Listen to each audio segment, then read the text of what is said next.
Bem-vindo ao Divã, uma catarse menos um trauma na sua vida. Hoje é dia 22 de março, num sábado, 6h28 da tarde. Faz tempo que eu não gravo podcast porque eu tô trabalhando. Eu saí de um trabalho eu tava trabalhando numa agência terceirizada e saí desse emprego para o que eu tô agora, que é linha de produção. Mas antes eu preciso contar de modo mais sóbrio, porque eu tentei contar, só que eu tava com muita raiva e acabou não sendo muito bem elaborado. No podcast que eu fiz de 6 minutos, A Vida Secreta do Escravo da Ilusão do Eu, dia 24 de janeiro, eu estava tentando explicitar como eu estava incontente com a minha vida e o rumo que ela estava levando. Eu ainda tô, o ser humano nunca vai estar 100% satisfeito. O momento que eu tiver 100% satisfeito com tudo, plenamente realizado, é o momento que eu já posso morrer, porque nada mais me falta. Não há desejo, cessou o desejo. Então, se nada me falta, eu não preciso mais existir, porque o ato de existir é a busca incessante por algo que me falta. Então é o seguinte, eu tava morando sozinho numa casa era uma casa que meu pai disponibilizou, ele construiu, e eu tava trabalhando no mercado e tava conseguindo me manter e tal. Meu irmão foi morar ele tava morando nessa casa, a gente tinha ido morar junto nessa casa, só que não deu certo. E incrível, porque toda relação humana não dá certo, só dá certo à distância, porque você não é obrigado a conviver com os erros de maneira próxima os erros do outro de maneira próxima, então fica bem melhor a relação quando você não tem que se envolver emocionalmente com as pessoas. Aí, o que aconteceu? Peraí, deixa eu voltar que eu me perdi. Aí não deu certo, eu fui morar com meu pai. Aí eu fui morar com a minha mãe. Aí depois eu voltei. Cadê? Voltei. Aí ele tava trabalhando numa empresa famosa de engenharia. Ele foi morar com a minha mãe porque é mais perto. Aí ele não deu certo, ele voltou, tá? Eu tinha achado cômico porque nunca tinha dado certo com ele especificamente, porque minha mãe é um ser difícil de conviver, é um ser que ele não sabe, é um ser que possui uma degenerescência cognitiva exacerbada. Que é isso? Ela tem um cérebro defeituoso, com um problema gravíssimo, que não dá para conviver com esse ser humano. A única pessoa que consegue conviver de boa com ela é um ser que é dependente dela, que é o filho dela. E ele não tem mais ninguém a quem contar, só ela. O que aconteceu é que ele voltou lá a morar onde eu tava morando sozinho. Só que eu sabia que não ia dar certo, porque ele é um ser patético, é um ser simplesmente patético. É um ser que é nariz empinado, que se acha superior, que acha que é da alta cultura, Mas tipo assim, e daí? Sabe? O que você conquista com isso? Ele vivia como é que é? Se exaltando, falando: as pessoas são obrigadas a conviver comigo por causa do meu conhecimento. Cara, é aquela lógica maquiavélica. É, é melhor ser temido do que amado, mas num sentido intelectual. As pessoas são obrigadas a conviver comigo por causa disso e disso. Mas isso não é legal, porque no fundo, as pessoas estão pensando assim: tá, que esse bosta? Por que ele acha isso? E, e eu não sou obrigado a gostar dessa pessoa, porque ninguém gosta de quem se acha. Você pode ser o Einstein, mas ninguém gosta de alguém que se acha. Porque você tem falhas, você peida, você caga, você mija, você é um ser humano como qualquer merda. Você é um insignificante como qualquer pessoa. Aí me lembra o meu tio, que foi ele outro arrogante, cheio de bravata, que se auto-exalta, né?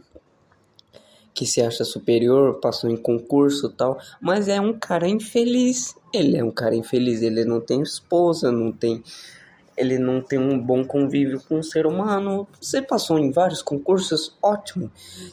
Ele ele fez faculdade de programação, alguma coisa assim. Tem programadores que não fizeram faculdade e é muito melhor que ele. Você não precisa ter um diploma, você não precisa fazer faculdade para ser muito inteligente em alguma área específica. Você só precisa dedicar o tempo. A única coisa que a faculdade faz é mastigar o conteúdo, e ele te oferece uma base de forma que você consegue ir escalonando até um ponto auge do que é para você aprender. A pessoa que aprende sozinho, de modo autodidata, ela não sabe exatamente seguir uma cronologia, uma linearidade sobre o que estudar. Então ela vai estudando meio que avulso. Mas essa não faz com que a pessoa seja menos inteligente do que outra. Às vezes ela pode se aprofundar muito mais do que as pessoas que estão na faculdade. Então, seguindo esse ponto, teve uma mulher que mostrou um vídeo na internet que ela tinha sei lá quantos diplomas, 5, 6, 7, quantos diplomas é. E ela estava desempregada, estava infeliz e sei lá, muitas pessoas bem-sucedidas podem ser infelizes, elas podem não ter aquilo que elas almejam, porque aquilo que você almeja externamente, status sociais, se vangloriar por certos atos, não vai te trazer felicidade, porque o que traz felicidade ao ser humano é a questão existencial do qual o sentido da minha vida. Riquezas exteriores não afetam aquilo que você sente interiormente. Agora, a riqueza interior e espiritual, ela realmente te grandifica, te qualifica para algo muito maior do que ser portador de uma grande potência econômica, sei lá como é que é o nome? Patrimônio, um grande patrimônio. Isso não vai te deixar feliz. Felicidade não é dinheiro, porque o que o dinheiro é? Dinheiro é um meio para alcançar outras coisas, que é conforto, para evitar ao máximo o medo da morte.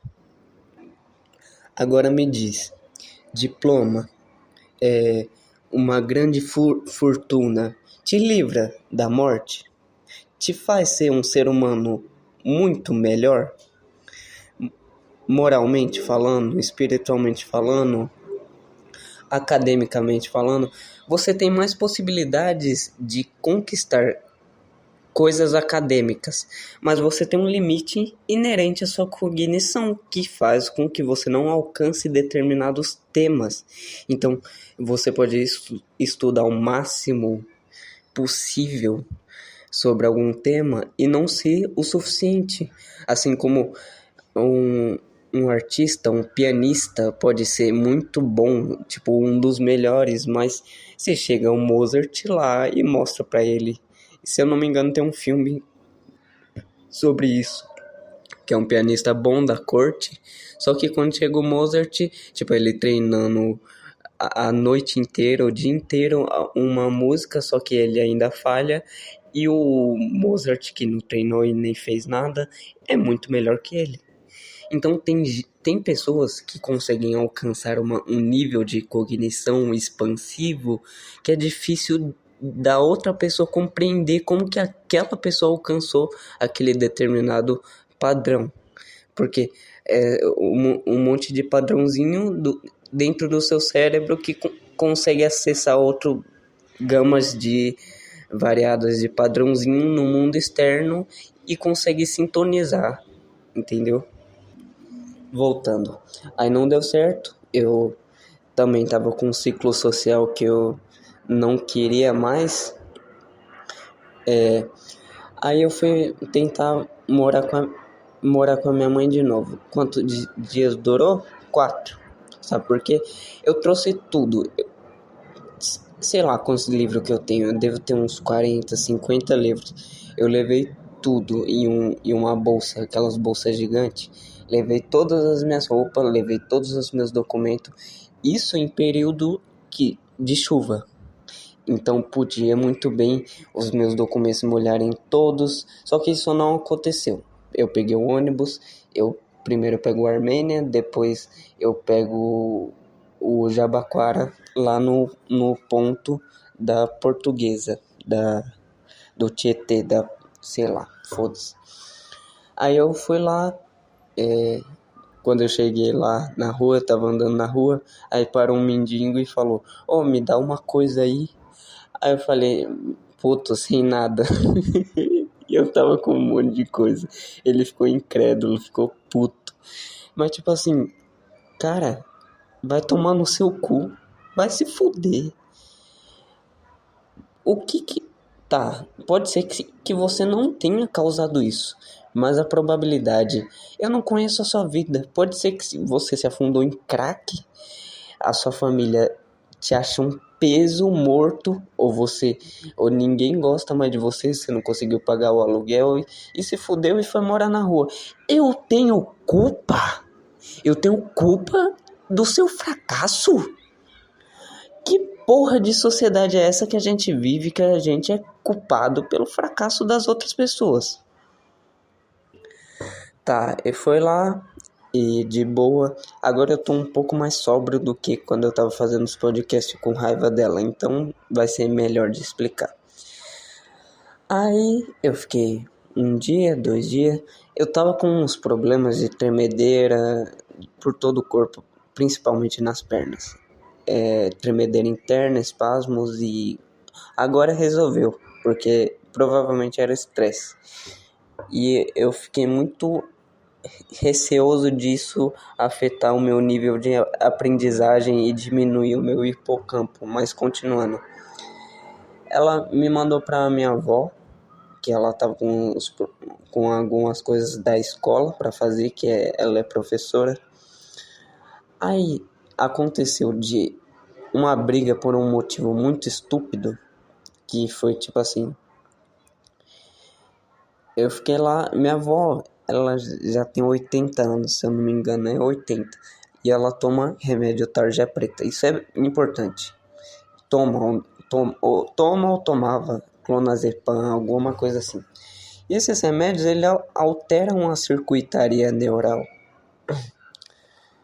Importante também. Aí, como eu sou uma pessoa curiosa, eu sempre vou fazer perguntas pra você. Se a gente conviver, você faz determinada coisa, eu vou te perguntar, tá, por que você fez isso, isso e isso? Tipo, não em tom de, nossa, olha a merda que você fez. Eu não sou assim, não é a minha personalidade não é assim. Eu vou perguntar num tom ingênuo de tipo, tá. Ah, meu Deus. Porque eu genuinamente quero saber o que te levou a mudar. O que levou você, que é um ser humano que age de determinada forma, a agir de outra completamente diferente? Eu perguntei pra minha avó que ela batia muito nos filhos dela. E sei lá, todos reclamavam, né? Reclamavam. E isso virou conhecimento público dentro da família, né? Então foi perguntar, vó, por que que você era brava?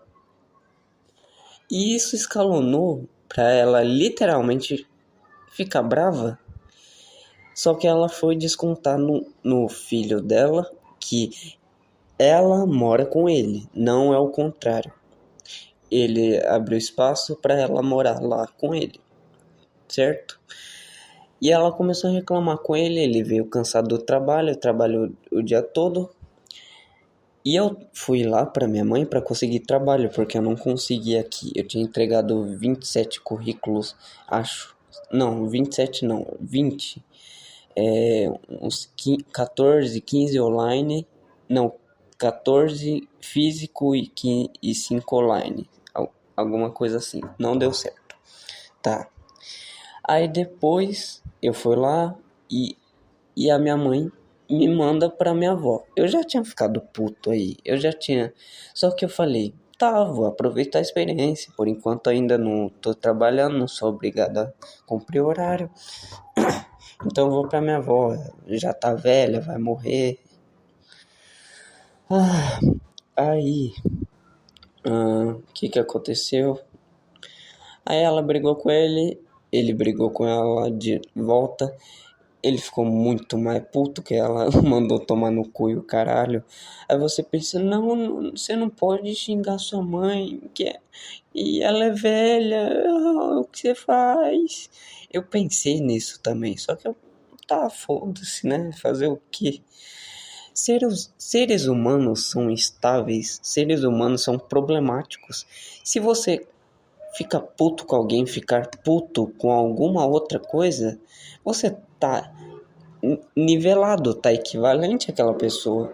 Então, se vocês dois se você acha que aquela pessoa é um problema por ela estar daquele modo e você cria um problema em si mesmo, é justo eliminar você e a pessoa por ter ambos o mesmo sentimento, só que expressos de diferentes formas. Se eu pego e mato Hitler da pior forma possível, ele é um ditador, certo? Mas se eu volto no tempo antes dele matar todo mundo, ele não é um assassino ainda, e eu mato ele, certo que eu estaria no mesmo nível que ele? Ô porra de cachorro vagabundo. É aquela frase do Nietzsche, né? Friedrich Wilhelm Nietzsche. Aquele que luta contra monstros deve cautelar-se para não tornar-se também um monstro. Ao olhar demasiadamente para o abismo olha de volta para você. O que ele quer dizer é, se você luta contra alguém em determinado escopo, seja político ou outra coisa, se você age da mesma forma que aquela pessoa para combatê-la, você também está se tornando aquilo a qual você repudia. O que eu quero dizer é, se você ficar bravo com meu tio xingar a minha avó, você tá quase no mesmo nível que ele, em diferentes intensidades. Só que eu fico bravo com ele também, eu fico puto com ele, mas não pelo mesmo motivo. No fundo eu não tô defendendo ele, eu tô defendendo a mim mesmo, futuramente eu vou falar. Tá, aí deu essa briga, aí minha avó deu um dinheiro pra eu voltar, se eu voltasse domingo não teria que pagar condução, só que ela quis que eu voltasse antes. Eu mandei mensagem pra minha mãe falando o que aconteceu, ela falou, eu tô puta. Essa mulher é uma desgraçada, meu. A mulher que me abandonou durante 85% da minha existência inteira quer falar como se eu fosse um monstro. Ela virou pra mim e falou que eu fiz a minha avó chorar. Aí eu pergunto, logicamente, né? Partindo de um pressuposto lógico, eu tenho culpa das emoções de uma outra pessoa? Porque se alguém chega e fala: você é uma pessoa feia. E você realmente se sensibiliza. Fica: meu Deus, eu sou uma pessoa feia, ai, eu vou chorar. E começa a chorar. Ficar em lágrimas. A culpa é da pessoa que ela simplesmente jogou um fato e você interpretou com a porra do seu cu para o que significa, o que as coisas significam. Porque se eu tô falando aqui agora, as palavras elas não significam nada. Para um alienígena, ele vai ouvir eu falando, para ele é só um monte de sons.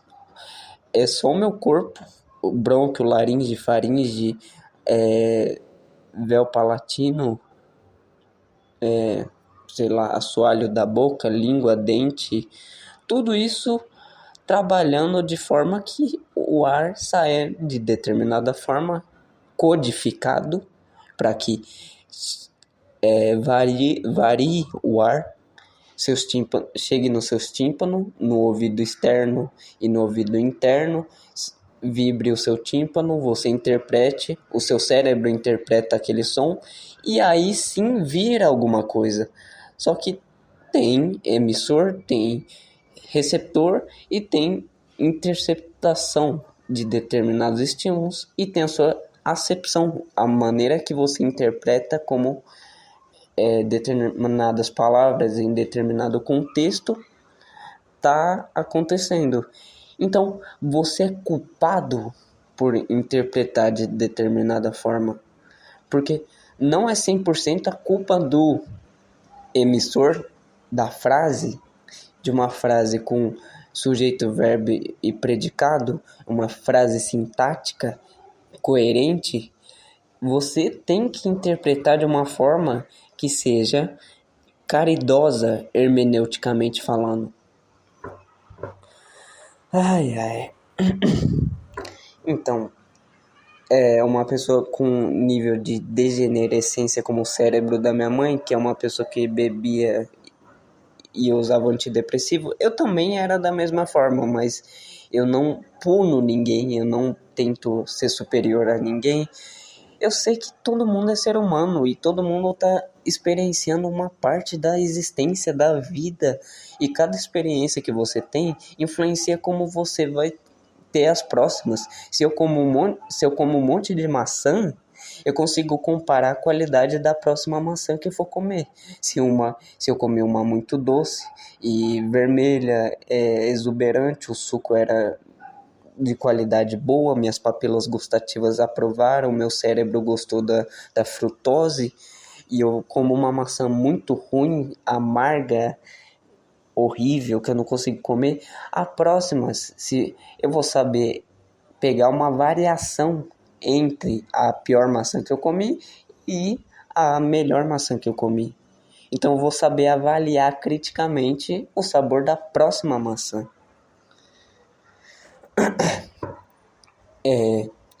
Aí ela usou isso, ficou esperneando como uma criança, como se eu tivesse culpa dos problemas das outras pessoas. Você não tem culpa de como uma outra pessoa reage. Se você fala, você é feio para uma outra pessoa, a pessoa chora ou te assassina, isso não isenta ela do crime. Dependendo, não quer dizer, não depende. Não isenta a pessoa do crime. Você falar alguma coisa e essa pessoa agir de um modo brusco e te assassinar. Isso não é válido. Porque a partir de uma frase, a pessoa tomou uma atitude moralmente incorreta. Entende a diferença? A gente consegue notar nuances, porque a gente é ser humano racional. Agora, essas vermes, essas traças, como é que pragas, que é o coletivo de barata, não sabe interpretar porra nenhuma. Não sabe de nada. Independente do quanto você viveu cronologicamente, uma pessoa com menos, entre aspas, experiências que você, com menos vivência, temporalmente falando, pode ter uma cabeça muito mais evoluída que você, pode ter uma interpretação muito mais correta da realidade. Isso não é associável ao quanto aquela pessoa viveu quantitativamente, e sim qualitativamente. Qualitativamente, tá. Não deu certo. Tipo assim, ela chegou, ficou brigando comigo. Isso porque eu tava procurando emprego. Aí eu falei, tá, realmente esse ser humano é um lixo, é uma escória e não vale a pena continuar aqui.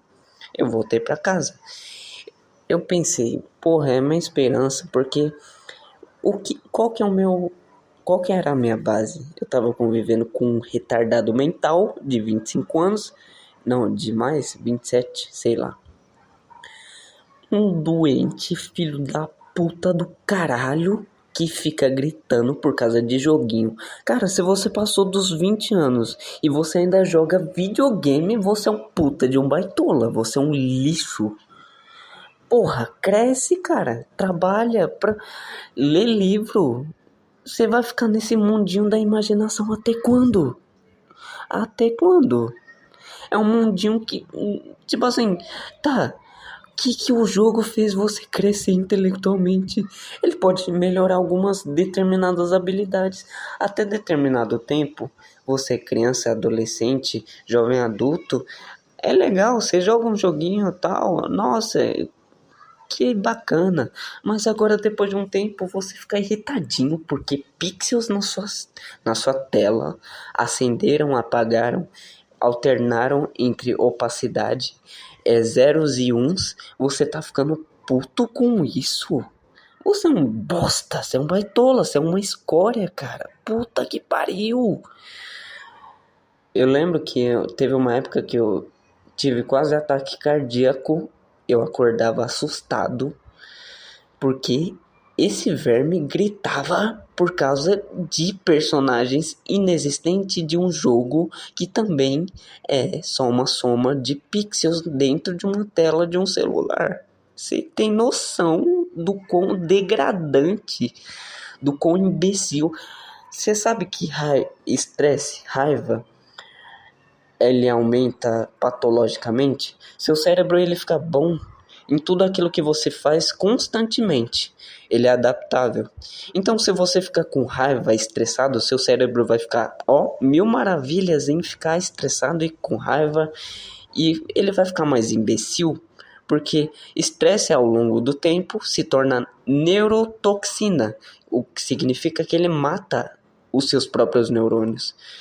Isso não significa que você vai ficar burro no sentido, eu não sei mais fazer conta matemática, eu não sei formular uma frase gramaticalmente correta. Não, significa que você vai ficar mais burro para lidar com as situações da vida, porque seus neurônios estão inativos, eles estão em stand-by para determinadas coisas e situações sociais. Então, a sua percepção vai estar ultra mega enviesada e você não vai saber olhar as coisas da vida. Você vai ser uma pessoa muito burra. Você pode ser um gênio, mas a sua percepção ainda vai ser burra. As pessoas vão perceber isso, vão te falar, e você mesmo não vai perceber, porque o seu cérebro está organizado de uma forma que você não consegue captar mais as nuances. Para você é 880, 880, ou é isso ou é aquilo. Não existe nuances. Isso é muito burro. Isso é muito ignorante. E não dá pra conviver com uma pessoa assim. Ou é isso ou é aquilo. É isso ou não é. É o Renato 38, só que muito mais burro. Se, por exemplo, eu estiver vendo um vídeo, uma videoaula sobre a verdade do Victor Lima, o professor do Isto Não é Filosofia, ele não vai ouvir. Ele vai pegar parcialmente, ele vai pegar um recorte muito pequeno e falar, parece terraplanista. Você tá vendo como essa pessoa se autoemburreceu propositalmente? Conscientemente ele quer se tornar burro, porque olha isso, é uma aula. não é tipo assim, eu tô falando isso, porque eu literalmente acredito. Não, o professor tá pegando. Existe esse ponto, existe esse ponto. Determinado autor abordou esse ponto em determinado ponto da história. Isso é verdade ou é mentira? E, e é isso. Ele só tá apresentando assim a superfície. O que é? Aí a pessoa pega um recorte da superfície de um iceberg, que é o maior assunto da humanidade inteira, e ele pega e solta uma frase nada com nada, cara. Nada com nada.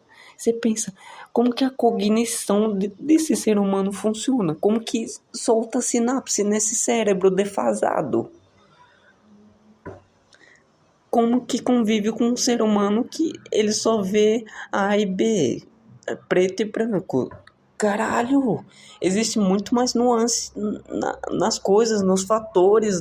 Existem muitas variáveis à parte. Existem muitas derivações de variáveis dentro de um axioma, teoricamente, quer dizer, mais estático, né? Porque a realidade em eterno movimento heraclitiano, tudo panta-rei, tudo flui, tudo está em movimento.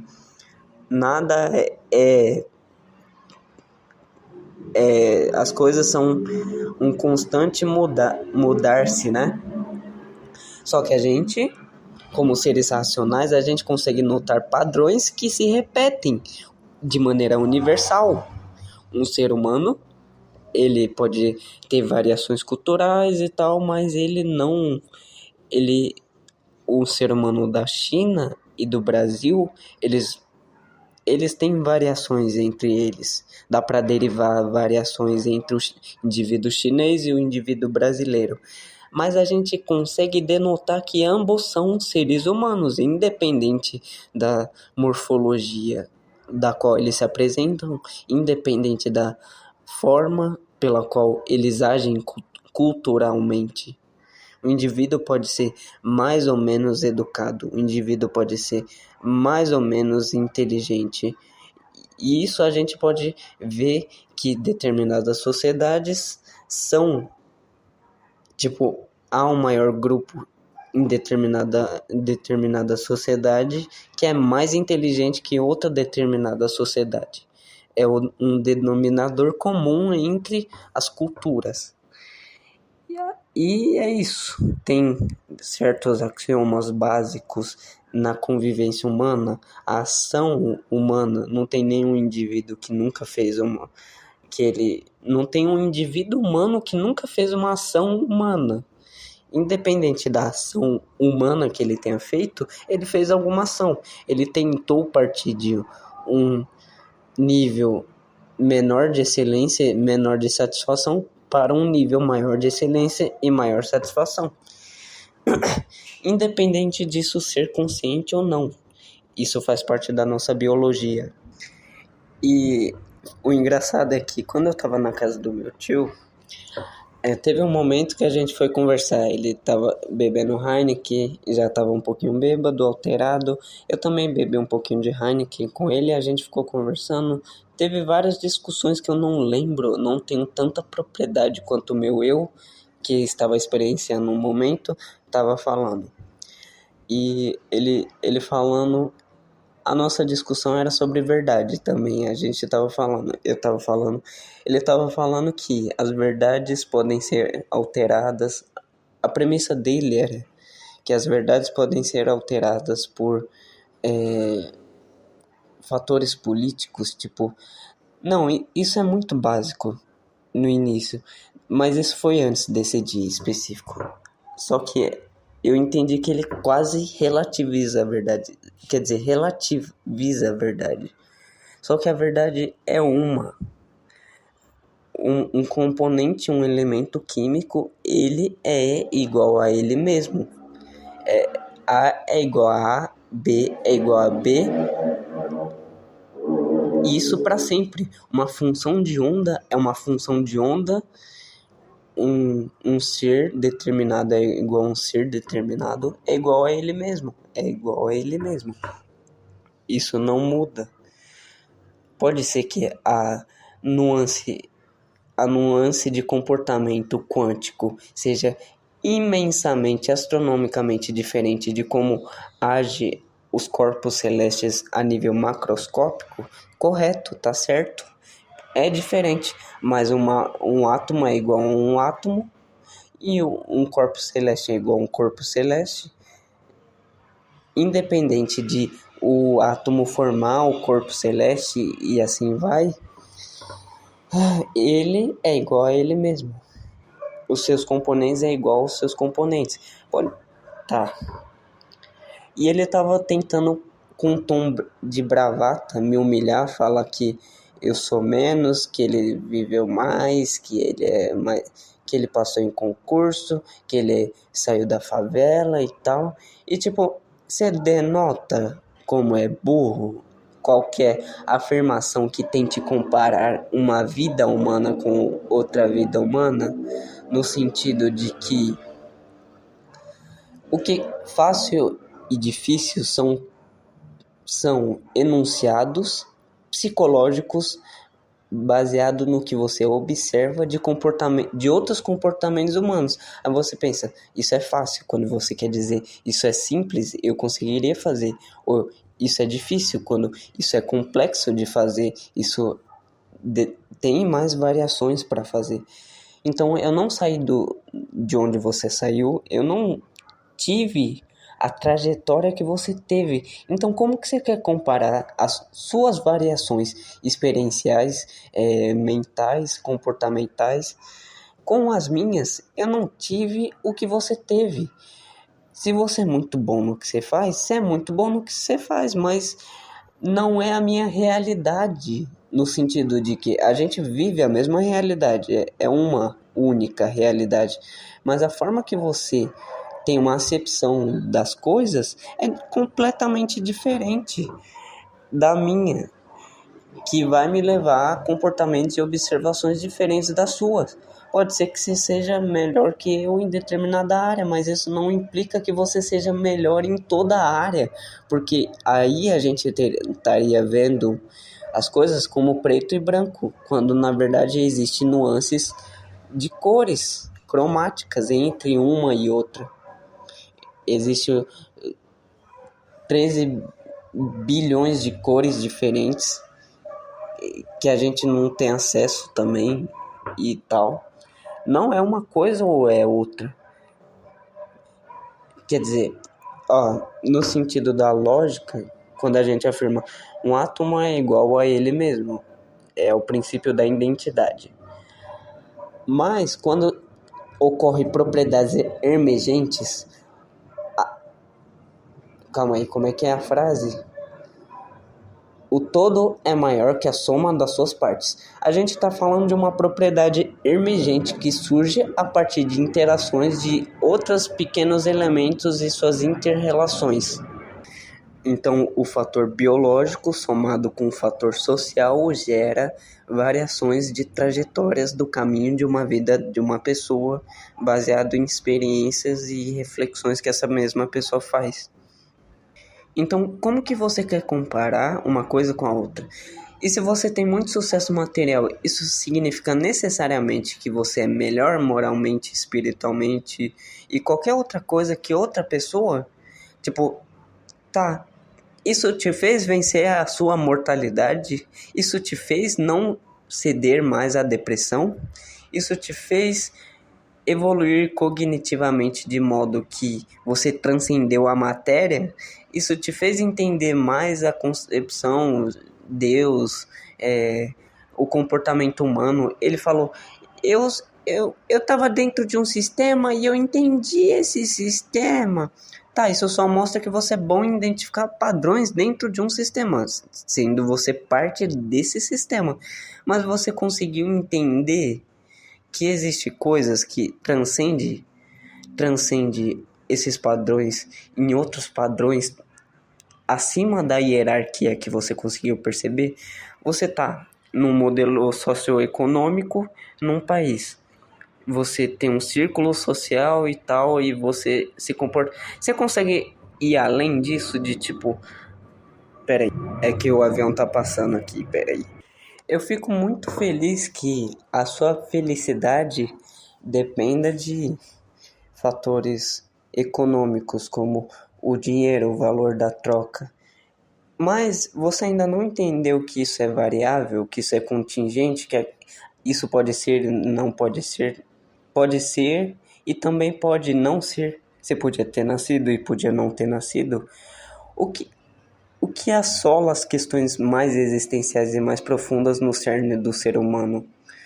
De tipo, na Europa é o euro, na América do Norte é o dólar, aqui é o real, mas antigamente era o cruzeiro. E as moedas vão se alterando e o valor vai se alterando. E dentro disso, o que não se altera? O comportamento humano é muito parecido. O comportamento humano atualmente é idêntico ao comportamento que teria um egípcio há 5.000 anos atrás, se ele fosse trazido desde a infância com o mesmo cérebro para cá e ele vivesse como um de nós, ele seria a mesma coisa, ele seria normal. Por quê? Porque o cérebro é adaptável da mesma forma que era no passado. Mas se você for indo mais para o passado, não é bem diferente. Só que tem alguma coisa que está sendo idêntico a ele mesmo dentro do cérebro. Você está conseguindo pegar uma nuance que se repete, um padrão? Que se eu estou em determinado grupo de amigos e eu faço determinada experiência, sei lá, fumo um cigarro ou uma maconha, é uma experiência diferente, não é? Para uma pessoa que nunca teve isso. E você pensa, caraca, será que o meu pai, ou o pai dele, ou determinadas pessoas também já realizaram isso? É uma questão, tipo, eu tô abrindo um parênteses, não que essa experiência necessite de você fazer, você tá percebendo que existe um padrão que transcende aquilo e que se repete, que existe uma hierarquia muito maior que esse sistema que você percebeu. E a morte? Você consegue ter questões existenciais sobre a morte? Sobre como você se comporta em determinadas ocasiões e como aquilo alteraria em outras ocasiões de vida ou morte? Você consegue perceber isso que você não percebeu nada? Você consegue... Tipo, se eu sinto depressão, eu sei que eu não sou a primeira nem a última pessoa a sentir depressão, mas a forma que eu sinto é única. É única na humanidade. Não tem como eu comparar a minha dor com a dor de outra pessoa, porque eu não sou a pessoa e eu não tô dentro da pessoa, dentro do cérebro, da mente dela, para saber o que a pessoa tá sentindo de verdade. Então, como que eu comparo uma coisa com a outra? Isso é de uma estupidez absurda. A gente só partilha estruturas orgânicas, anatômicas e circuitaria neural parecida, mas a gente não é a mesma pessoa. A gente peca em generalizar algumas determinadas coisas. A gente não entende as variações dentro do sistema social e político. E como varia... Eu esqueci, perdi a frase. A gente não sabe os caminhos como eles se ramificam. A gente sabe que existem meios comuns que a gente faz e que a gente é igual, a gente se comporta igual. Existe a lei do efeito, né, na psicologia, e a punição positiva e negativa, o reforço positivo e negativo do Skinner e do behaviorismo clássico, que diz... Se você faz uma piada e todos riem, que é um reforço positivo, você tenderá a aumentar determinado padrão de comportamento que foi a piada. Se você está numa rede social e você posta determinada coisa e aquilo ganha engajamento, você tornará a possivelmente repetir no futuro aquele mesmo comportamento. Isso pode variar, mas dentro dessa variação ocorre uma linha, você e esse comportamento aumentando, independente do que seja o conteúdo do comportamento, entendeu? Você está conseguindo entender o quão mais complexo é do que você só entender o sistema, você ficar riquinho nesse sistema e você morrer sem levar nada? O que um ganhador do Nobel tem de diferente? O que uma pessoa, um polímata, um nexilista, tem de diferente dessas pessoas? Você consegue avaliar muito mais nuances, muito mais profundidade, você consegue prever fenômenos, você consegue entender a estrutura da realidade. Isso é muito mais felicitatório do que você só entender o sistema pequeno, você manter sua mente apegada a essa uma engrenagenzinha e você não entendeu o todo de todas as engrenagens, uma alterando a outra. E é isso que é burro. Provavelmente essa não era a mesma perspectiva que eu tive na época, só que eu fiquei puto com meu tio. Só que eu sou do tipo de pessoa que eu posso estar puto com você, mas eu não vou falar, não vou demonstrar, porque minha raiva, o que eu sinto é o que eu sinto. Eu não preciso necessariamente mostrar, porque isso não vai mudar em nada. Talvez te deixe mais bravo, talvez não adiante de nada e tal. É isso. Eu acho estúpido. Porque as pessoas não entendem porra nenhuma. As pessoas são um bando de lixo. Ninguém entende nada, todo mundo interpreta com o cu, e eu já entendi isso. As pessoas são circunstanciais. A pessoa que você mais tem confiança pode te trair, a pessoa que você mais gosta pode morrer, ou às vezes ver as costas para você. Você não depende das pessoas para ser feliz. Tudo bem, dentro desses elementos sociais, você e mais outras pessoas, algumas ocasiões podem te deixar feliz ou triste, mas a sua felicidade ou tristeza não depende necessariamente daquelas pessoas em específicos, porque se rearranjar, se pega você e joga 1500 anos no futuro ou no passado, você é obrigado a conviver com outras pessoas, você vai arranjar meios de ser feliz ou triste, independente daquelas pessoas do seu tempo, entendeu? Entendeu o quão profundo é isso? O quão diferente, o quão além eu fui na hierarquia que transcendeu os padrões dessa sociedade atual ou futura ou passada? Continuando, eu voltei da minha mãe, trouxe tudo, consegui um emprego, só que eu trabalhei numa agência terceirizada, onde é uma merda, todo mundo olha pra mim e pras pessoas, tipo, aos favelados fudidos, aos desgraçados. Eu aqui, riquinho, que fiz cursinho e sou da alta cultura, convivendo com o mesmo espaço que esses lixos, que essas escórias. Esse é o olhar dessas pessoas lixo. Eu vou explicar o porquê que as pessoas são assim. As pessoas, elas personificam uma performance cinematográfica de como elas devem agir. É isso. As pessoas falam, tá, determinada pessoa desse grupo social age dessa forma. Isso é claro.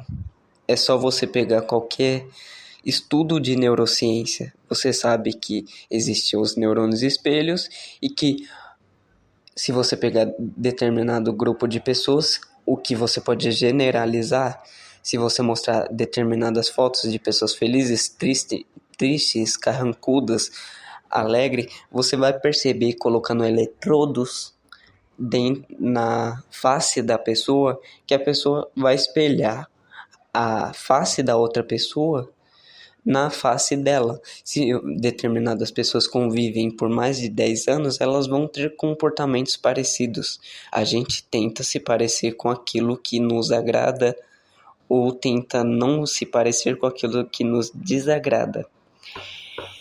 Então, as pessoas performam.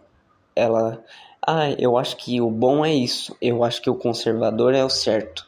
Ter os princípios cristãos, porque eu vivo numa cultura cristã e esse é o certo, foi o certo há 2000 anos atrás, vai ser o certo para sempre. Aí a pessoa começa a performar. Então, é assim que eu tenho que agir, baseado em tudo isso. Porque eu já tô aqui mesmo e foi assim antes de eu vir, então eu tenho que agir dessa forma.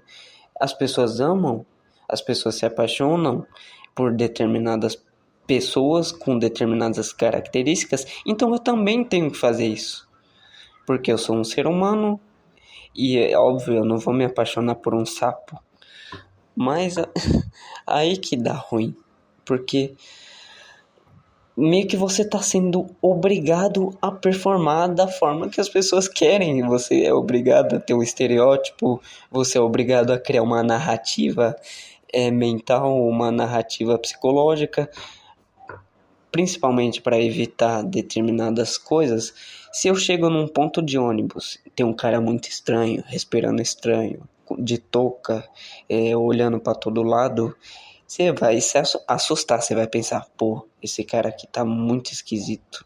Possivelmente ele pode ser um ladrão.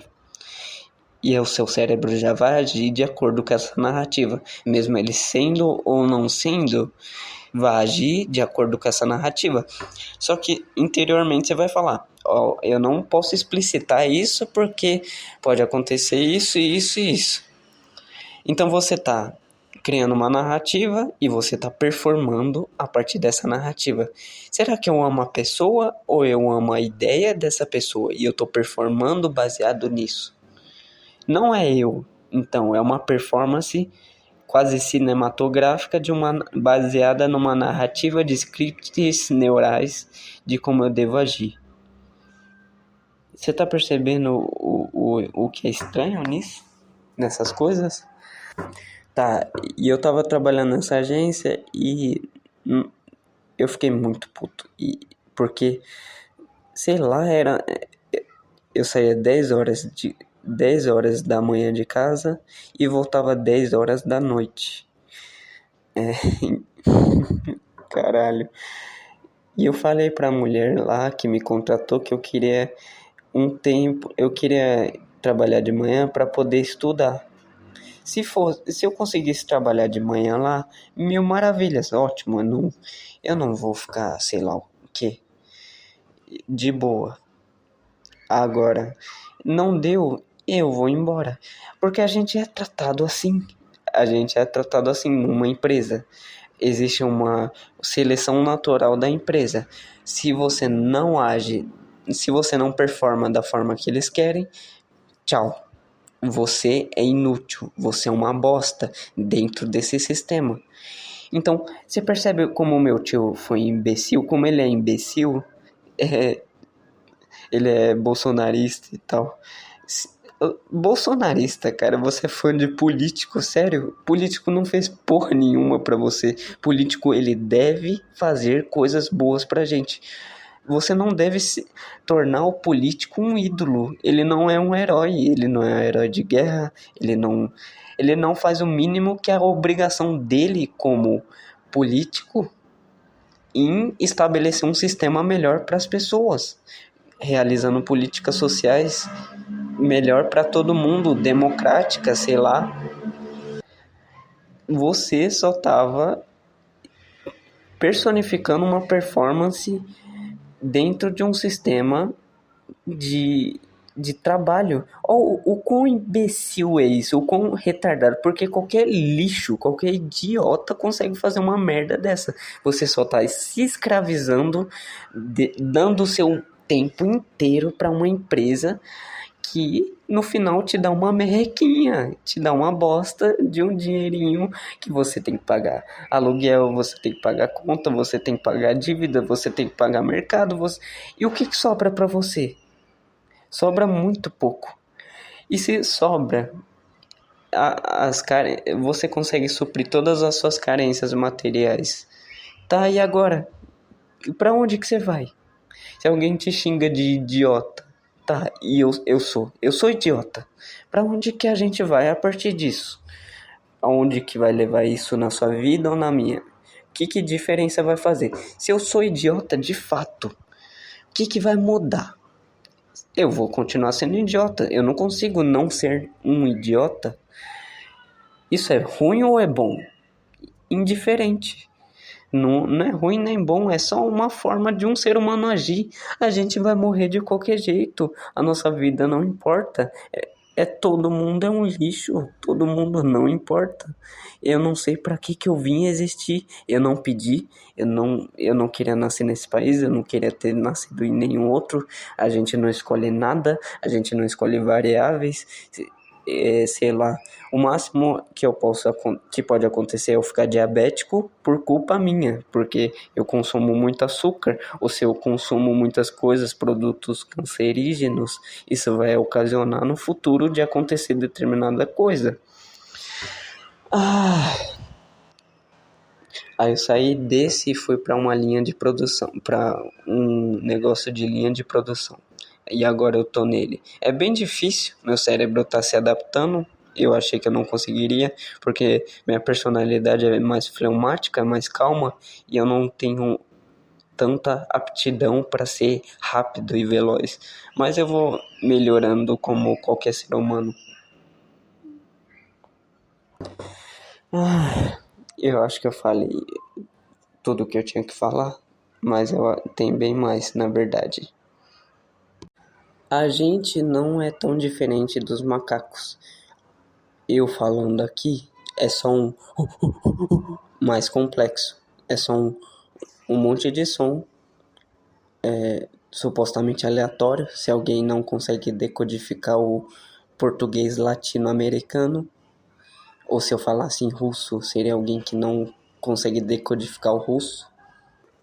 Então a gente tem que seguir um script, um roteiro biológico, que é se apaixonar, crescer, trabalhar. E aí é isso, é uma merda. Só que nós temos algo chamado consciência que conseguiu desvendar esse padrão e a gente sabe que é uma merda. A gente sabe que pra que eu vou existir? Eu não queria ter existido, eu não queria ter nascido. Como agora eu tenho que seguir esse padrãozinho, tenho que trabalhar, tenho que me esforçar, tenho que estudar, eu tenho que ser igual a todo mundo, eu tenho que ser medíocre, eu tenho que ser mediano igual a todo mundo, senão eu sou um ser humano de merda, eu tô à margem da sociedade. E se eu não produzo, eu não tenho valor, eu sou invisível, igual os mendigos. Tá. Saindo desse assunto, agora vamos para um mais complexo. Eu escrevi bastante coisa faz mais de um mês que eu não gravo um podcast falando sobre as coisas pessoais. Eu tenho que falar desse novo emprego. É bem diferente em linha de produção. É tipo, tapete para cachorro que tem a textura de uma fralda. Ele vai caindo numa máquina, uma máquina vai produzindo, aí vai numa coisa rolante assim. Aí eu tenho que pegar determinadas, tipo, 3 vezes 10 ou 3 vezes 5, ou tem outra que é 8 mais 8, 3 vezes 8 mais uma. E eu tenho que pegar, dobrar não. Eu tenho que pegar ou modificar para pegar numa máquina que comprime e joga para entrar num pacote e outra pessoa ir lá e selar. E dá para eu fazer dá para eu selar, que é tipo fechar com um bagulho de calor, só que tem que sair perfeitinho. E tipo assim, eu nunca fui rápido em nada na minha vida, apenas em ejacular. Brincadeira. Aí é isso, sei lá. Tá, voltando agora pros textos, né? eu escrevi um texto. Tem um gringo que fez uns vídeos que agora o YouTube tá legendando as coisas e dublando, né? Vídeo gringo. Aí, só que ele não dublou esse, mas tinha legenda. Aí eu comecei a pensar, é mesmo, né? Qual é a hierarquia da realidade? Que vem primeiro? Aí eu escrevi assim, ó, o conhecimento lida com o conhecimento daquilo que é verdadeiro. Epistemologia, conhecimento e verdadeiro. Episteme para o Platão é o conhecimento daquilo que é verdadeiro. E verdadeiro é aquilo que pressupõe o valor. Axiologia, que é axio é o bagulho do valor. É lógica, não, estudo do valor, né? E valor pressupõe a existência de algo para ser valorado. Ontologia. Para algo físico se manifestar, ele necessariamente tem que ter o seu potencial de manifestação. E isto implica metafísica, além da física. A metafísica é aquilo que é o fundamento, as partes da realidade, aquilo que fundamenta, aquilo que é subjacente às coisas que acontecem, que se manifestam, além da física, que está... Como é que é? É tipo as engrenagens da realidade. Como que é a realidade? Como que eu tô aqui agora? Como que eu tô falando? Como que eu tô observando fótons saindo da lâmpada e decodificando e meu cérebro tá fazendo um emaranhado e tá aquele problema do bidding? Como que a minha consciência tá unificando isso de forma que tão perfeita, sabe? Sei lá. Qual que é a definição de metafísica? É essa, né? Tipo, as pequenas partes da realidade que fundamenta ela. A causalidade é a sucessão de causas e efeitos que pressupõem algo que cause as causas e efeitos de modo interrelacionado. Isto pressupõe uma metacausalidade. A gente vê a realidade de forma linear, mas ela não é linear, porque ela depende de um observador, que sou eu. Eu estou observando o Sol. Se eu estiver observando o Sol, ele está demorando 8 minutos para chegar até aqui. Mas da perspectiva do Sol, ele não está demorando nada. Ele só está lançando coisas. E ele não sabe quando que vai chegar ou não. Porque ele não tem nem consciência, né? No mundo atômico, existem as possibilidades para ser quebrada na função de onda para um observador, para ver se é onda ou partícula. Então, está acontecendo coisas simultaneamente dentro dos átomos, dos elétrons e tal. E um observador, ele vai lá e decodifica aquilo. Existe o emaranhamento quântico, que diz que um elétron está na mesma posição em diferentes átomos que ele tenha se relacionado, né? Isso, se você supõe que existe o Big Bang e todos os átomos e a matéria do universo esteve condensado em um pequeno ponto, então todos os elétrons, toda a matéria que constitui as coisas já interagiram. Então, por emaranhamento quântico, a informação que sai de um elétron para o outro chega instantaneamente de um átomo com um cosmos de distância a bilhões e bilhões de anos-luz. O que acontece para um já simultaneamente altera o outro. Então, se você percebe isso, que tudo acontece simultaneamente, você vê que não é a casualidade linear que a gente vê da perspectiva macroscópica da realidade, depois da decoerência quântica, dos fenômenos quânticos se dispersarem, entre aspas.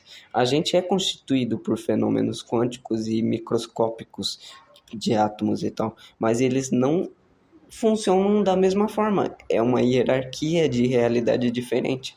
Da perspectiva macroscópica da mecânica clássica, a flecha ou seta do tempo ocorre numa direção, do passado para o futuro. A mecânica quântica subverte noções comuns de espaço e tempo. Com o emaranhamento quântico, subverte a noção de de localidade. Com a pós-seleção quântica, a retrocausalidade, os diagramas de Feynman e antipartículas voltam no tempo. Tem esse lance, né? Os diagramas de Feynman fala, se eu não me engano, fala isso, né? Escrevi isso faz um tempinho já. Eu não, tipo, quando você estuda algo e você anota, a anotação é bem diferente depois, que você não tá mais naquela pira. A relatividade geral também subverte o tempo a nível da distância e do observador. Isso acontece no cérebro também, porque tem vários neurônios espalhados. O neurônio é tipo o componente básico do sistema nervoso, as células que fundamenta, mas não existe só neurônio que pensa, né? Existe neurônio que faz sinapse química, elétrica, tem o neurônio que vai até a musculatura, aferente e inferente. Eferente é o que vai do sistema nervoso central até a musculatura, e aferente é o que vai do sistema nervoso periférico, da pele e sensorial, e vai até o... sensorial é foda, né? Porque o olho... O olho será que é do sistema das vias aferentes? Meio que tipo assim, os olhos, eles são a projeção dos neurônios do cérebro jogada para fora, né? Mas ele é um órgão aferente. Tem vários neurôniozinhos no olho que mandam os sinais para o córtex visual e ele interpreta, né? Pelas células ganglionares e tal, envia pela retina, transduz o impulso luminoso e impulso elétrico para o seu cérebro interpretar. Mas, tipo assim, tem vários neurônios jogados num sistema, numa rede. E não é, tipo assim, um neurônio... Caralho, é muito complexo. É porque o neurônio tem... Vamos supor que tem neurônio A, B, C, D, E.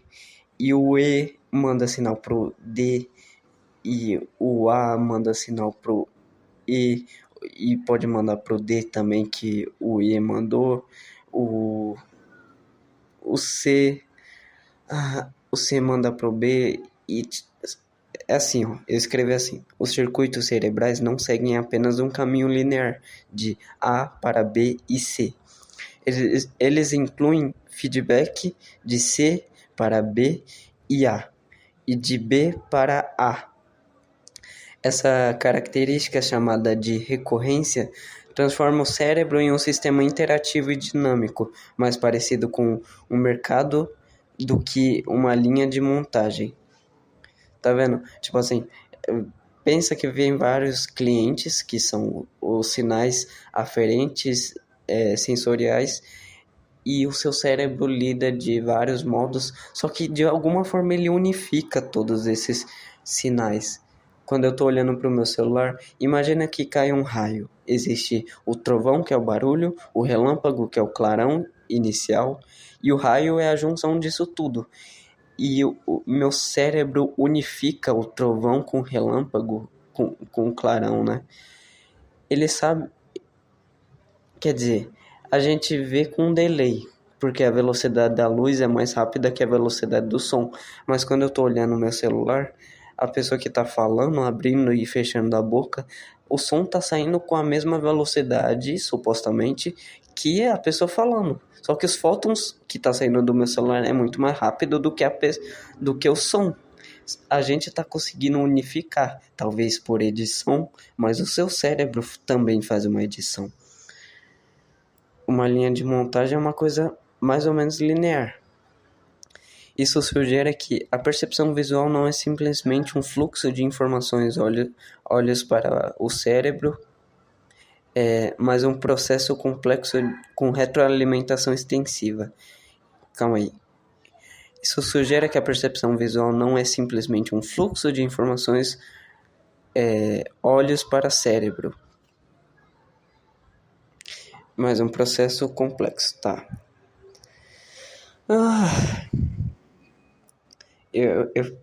Eu fiz uma lista de coisas. Vamos ler. Fé epistemológica da continuidade ou constância ontológica pós-morte. O que eu quis dizer com essas palavras rebuscadas e difíceis? Que existe uma fé de que o mundo vai continuar, um conhecimento vai continuar da realidade continuamente ou de maneira constante, com constância ontológica que vai existir pós a minha morte. Isso é uma fé, não é algo que pode... Você não tem como comprovar que isso vai acontecer. A gente supõe, logicamente, mas isso não sei. Não sei. Eu acredito que sim, que isso vai ocorrer, mas eu não tenho como dizer. Os sentidos em si abarcam representações fidedignas do mundo. Tem muita gente que fala que não faz representações fidedignas do mundo. Tá, mas se eu vejo uma mesa e eu quero levar o meu braço até essa mesa e eu chego e encosto na mesa, eu sei que o meu cérebro representou bem, porque localmente, espacialmente, eu consegui encostar e efetuar o negócio sem ter um problema de agnosia, anosognosia de... Eu não lembro exatamente, mas a anosognosia é que tem um problema de conhecimento. Depois de depois de um derrame, de um AVC, anosognosia ou deixa eu ver. Não, caralho, mas a nosognosia é uma condição neurológica que se caracteriza pela falta de consciência ou negação de uma doença ou deficiência. Isso geralmente é depois de danos no lobo frontal do cérebro. Tá? Prosopagnosia é a dificuldade de não reconhecer rosto. Tá, voltando, vai.